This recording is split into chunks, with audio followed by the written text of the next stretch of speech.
Hi, എല്ലാവർക്കും നമസ്കാരം. ഇന്ന് ഒരു പണിയും കഴിഞ്ഞിട്ടില്ല. ഇന്ന് വ്ളോഗ് എടുക്കാൻ എന്താ പറയുക, വ്ളോഗ് രാവിലത്തെ കാര്യങ്ങൾ നടക്കണില്ല കേട്ടോ. 5 മണിക്ക് എണീക്കുകയാണെങ്കിൽ നമ്മൾ എന്താ പറയുക, അറിയാലോ എല്ലാ വീട്ടിലുള്ള പോലെ തിരക്കും കാര്യം, അതായത് എന്താ പറയുക, സെറ്റാവണില്ല. അപ്പം ഉറക്കമൊക്കെ വരുന്നുണ്ട്. അപ്പോൾ എൻ്റെ ഒരു പണി കഴിഞ്ഞിട്ടുള്ളത് പാത്രം കഴുകാൻ കൊടുക്കുന്നു, പിന്നെ ക്ലീൻ ചെയ്യാൻ കിടക്കുന്നു.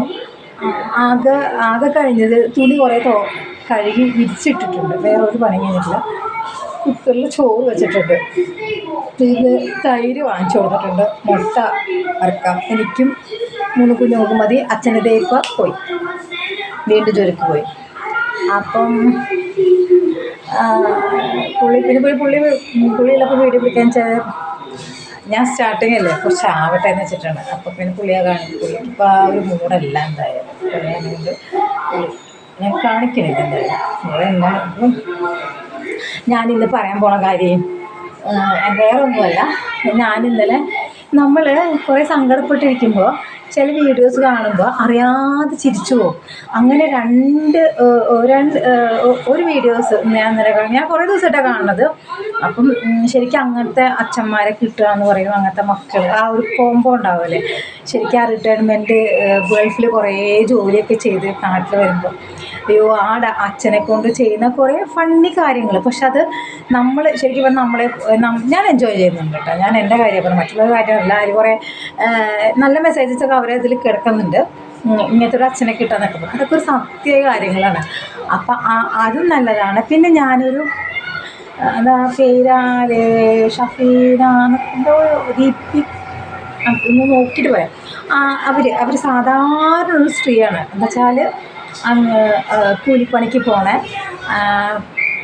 അധികം എന്താ പറയുക മേക്കപ്പ് ഒന്നുമില്ലാത്ത, ഒരു ജാടയില്ലാത്ത, പേഴ്സണലി നമുക്ക് അവരെ അറിയൊന്നുമില്ല. പക്ഷേ എൻ്റെ സംസാരം കേട്ടിട്ട് എനിക്ക് തോന്നുന്നത് എൻ്റെ നാട് തൃപ്രയാറ് ആ ഒരു എന്താ പറയുക പാവർട്ടി നമ്മുടെ തൃശ്ശൂർ ഡിസ്ട്രിക്റ്റിൻ്റെ ഉള്ളിലുള്ള സ്ഥലത്ത് ഏതോ ആണ് സംഭവം തോന്നുന്നത്.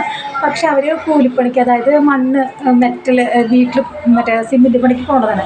പക്ഷെ അവർക്ക് അവരുടെ ഇത് കണ്ടപ്പോൾ എനിക്ക് മനസ്സമാധാനം വന്നു. കാരണം വെച്ചാൽ അവർ ഇതിൽ പറയുന്നത് അവർക്ക് ഒന്നും അറിയില്ല. ഒന്നും അറിയാതിരുന്നിട്ടും അവർ വിദ്യാഭ്യാസം ഇല്ലെങ്കിലും അവർ ഒരു എന്താ പറയുക വീഡിയോ ചെയ്യുന്നത്. രാവിലെ നിൽക്കുമ്പോൾ എന്താ പറയുക, കുളിച്ച് സുന്ദരിയായി പൊട്ടിട്ടിട്ടൊന്നുമല്ല, തലയിൽ കുറച്ച് എണ്ണയും തേച്ച് മുഖത്തും തേച്ച് അവർ ഇന്നത്തെ കണ്ട വീഡിയോ കേട്ടാ തേച്ച് കഴിച്ച് അവർ ഒരു പറയുന്ന കാര്യങ്ങൾ എന്ന് വെച്ചാൽ നമുക്ക് ആ 10 മിനിറ്റാണ് കിട്ടുന്നത്.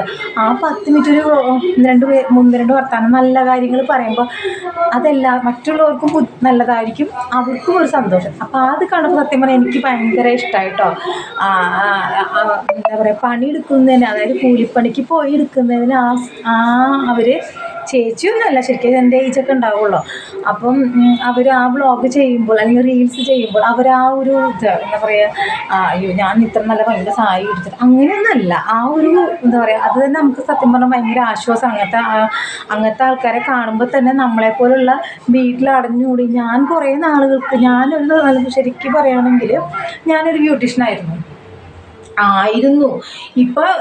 ഇപ്പോൾ ഞാൻ നോക്കുമ്പോൾ ഞാനും ശരിക്കും പറഞ്ഞൊരു സെർവൻ്റാണ്. കാരണം എന്ന് വെച്ചാൽ രാവിലെ ഈ പണി പണിയിട്ട് മൊത്തം പണിയെടുക്കുന്നു, വൈകുന്നേരം വീണ്ടും കിടന്നുറങ്ങുന്നു, പിന്നെയും നേരം വെളുക്കുമ്പോൾ അതേ പണിയെടുക്കുന്നു. എനിക്ക് തോന്നുന്നത് ഞാൻ കണ്ണാടി പോലും നോക്കാറില്ല. എന്ന് വെച്ചാൽ വേറെ ഒന്നും കൊണ്ടല്ല, ഇവിടെ ഇപ്പോൾ ഈ ബംഗാളികൾ ഈ കന്നഡക്കാരോടുള്ള ആരും മേക്കപ്പ് ചെയ്തിട്ട് നോക്കി കാണാറില്ല. രാവിലെ കുളിക്കുന്നു, എന്താ പറയുക, പോകുന്നു, പിന്നെ ബാക്കിയുള്ള പണികളെടുക്കുന്നു. നമുക്കങ്ങനെ പുറത്ത് പോകണമെന്നില്ല. പിന്നെ ഞാൻ ചിന്തിക്കുന്നു ഇത്. പക്ഷേ ഒരു ബ്യൂട്ടീഷ്യൻ എന്ന് പറയുമ്പോൾ ശരിക്കും പറഞ്ഞാൽ ആ ഒരു മേഖലയിൽ നിൽക്കുമ്പോൾ എന്ന് വെച്ചാൽ 24 മണിക്കൂർ ലിപ്സ്റ്റിക്കും 24 മണിക്കൂർ മുടിയും എന്തെങ്കിലുമൊക്കെ ചെയ്ത് ഒരു എന്താ പറയുക, വലിയ മേക്കപ്പ് അല്ല, എനിക്ക് അങ്ങനത്തെ മേക്കപ്പ് ചേരൂല, എനിക്കങ്ങനത്തെ ഇഷ്ടമല്ല. എന്നാലും ആ ഒരു വൃത്തിയിലുണ്ട്. ഇപ്പം ശരിക്കും പറയാൻ ഭയങ്കര മടിയുമായി എന്ന് പോലെ. അപ്പം ഞാനിങ്ങനെ ആലോചിക്കും, ഈ കുഞ്ഞുങ്ങളായിട്ട് ജോലിക്ക് പോകണത് എളുപ്പമല്ല. പിന്നെ ഇവിടെയൊന്നും നമുക്ക് മനസ്സിൽ എന്താ പറയുക ബുദ്ധിമുട്ടും കാര്യങ്ങളൊക്കെ ഉള്ളതാണ്. അപ്പോൾ അതിനൊരു നല്ലൊരു പ്ലാറ്റ്ഫോമാണ് ഈ യൂട്യൂബ് ചാനലും ഈ ഫേസ്ബുക്കിൽ റീൽസ് ഇടാനൊക്കെ. നമ്മുടെ മനസ്സിന് സന്തോഷം കിട്ടും, കാണുന്നവർക്ക് ഇഷ്ടപ്പെടുന്നവർക്ക് ഇഷ്ടപ്പെട്ടെ, അത്രേ ഉള്ളൂ. പിന്നെ ഞാൻ ഇന്ന് പറയാൻ പോയ കാര്യം വേറെ ഒന്നുമില്ല, വലിച്ചു നീട്ടുന്നില്ല. എനിക്കും 45 വയസ്സായിട്ട് എൻ്റെ അനിയത്തിക്കും അതിൻ്റെ താഴെ 2 വയസ്സാണ്. 1.5 വയസ്സ് 2 വയസ്സ് ഞങ്ങൾ വ്യത്യാസമുള്ളൂ. അപ്പോൾ ഞങ്ങൾക്ക് ഈ ലോകത്ത് ജീവിക്കാൻ സത്യം പറഞ്ഞാൽ ഞങ്ങൾക്ക് ഉപദേശത്തിൻ്റെ ആവശ്യമില്ല. എന്നോടും എൻ്റെ അനിയത്തിയോടും ഉപദേശിക്കണ കാര്യങ്ങൾ ഈ കാശിങ്ങനെ അട്ടിക്ക് വെച്ച ആൾക്കാരാണ് ഈ ഉപദേശിക്കാൻ വരുന്ന ആൾക്കാർ. വേറെ ഒന്നുമല്ല,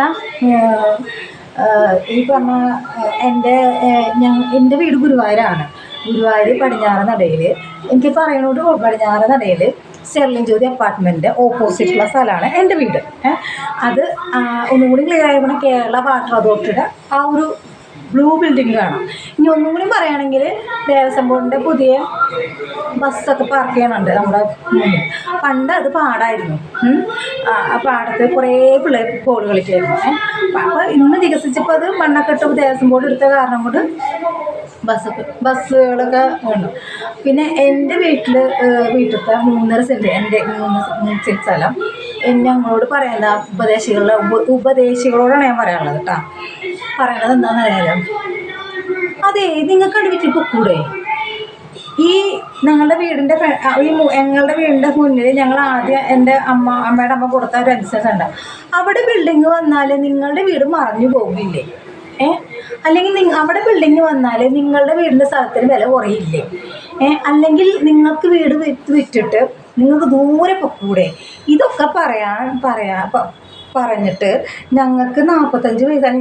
ഞങ്ങൾക്ക് ഒരു കുറവുണ്ട്, ഒരു കുറവല്ല, ഞങ്ങൾക്കൊരു കുറവ് തന്നെയാണ്. ഞങ്ങൾക്ക് അച്ഛനില്ല, ആങ്ങളമാരില്ല, പിന്നെ ബന്ധുക്കളുടെ സഹായം എന്ന് പറയുന്നത് ഇത്രയുന്നുണ്ട്. എല്ലാവരുടെ കാര്യങ്ങളും നീങ്ങിപ്പോയി.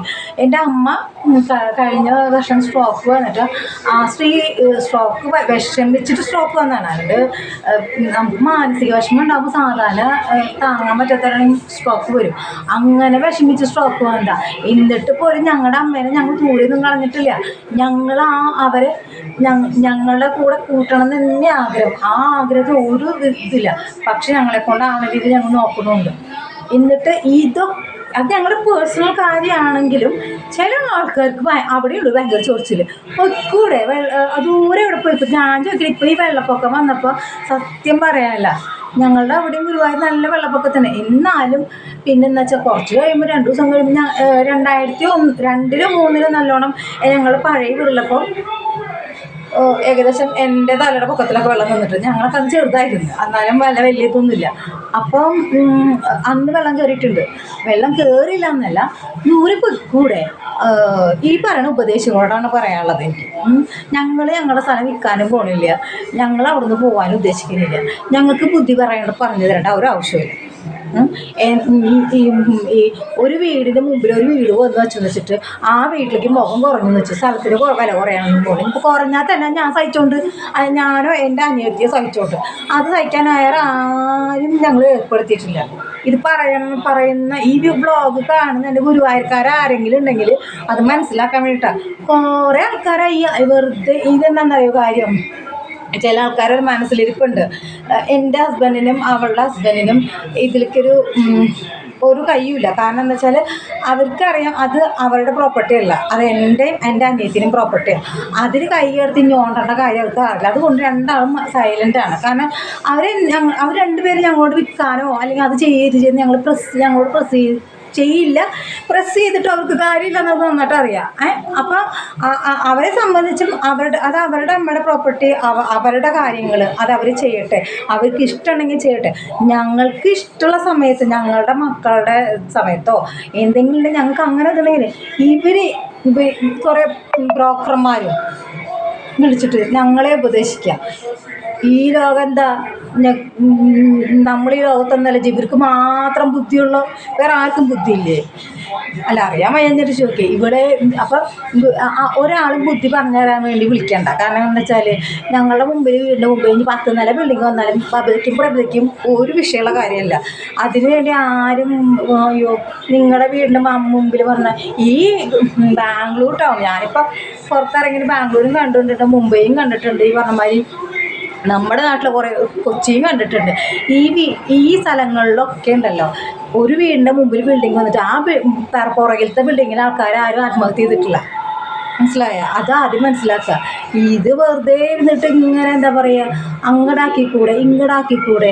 പിന്നെ ഒരു 1000 അല്ലെങ്കിൽ 1000 രൂപ അല്ലെങ്കിൽ 100 രൂപയോ കടം ചോദിച്ചു കഴിഞ്ഞാൽ, അല്ലെങ്കിൽ എന്തെങ്കിലും അത്യാവശ്യം വന്നാൽ, അല്ലെങ്കിൽ എൻ്റെ അമ്മ ഇത്രയും വയ്യാതിരിക്കുന്ന ആളാണ്, അത് ചോദിച്ച് ചന്ദ്രേച്ചിക്ക് അല്ലെങ്കിൽ ഓപ്പോള് എന്ന്, അല്ലെങ്കിൽ എന്താണ് അവർക്ക് സുഖമാണ്, അവരിവിടെ ഉണ്ടാ, അല്ലെങ്കിൽ അവർ ആ സ്ത്രീയെ ഇവിടുന്ന് ഈ വയ്യാതായി അല്ലെങ്കിൽ വീട് പൊളിച്ചു പോകേണ്ട ഒരവസ്ഥ ഉണ്ടായി, അത് അതിനെപ്പറ്റി പറഞ്ഞ് അല്ലെങ്കിൽ അതിന് ഒരു സൊല്യൂഷൻ ഉണ്ടാക്കാൻ വേണ്ടിയിട്ടുള്ള ഒരാൾക്കാരില്ല.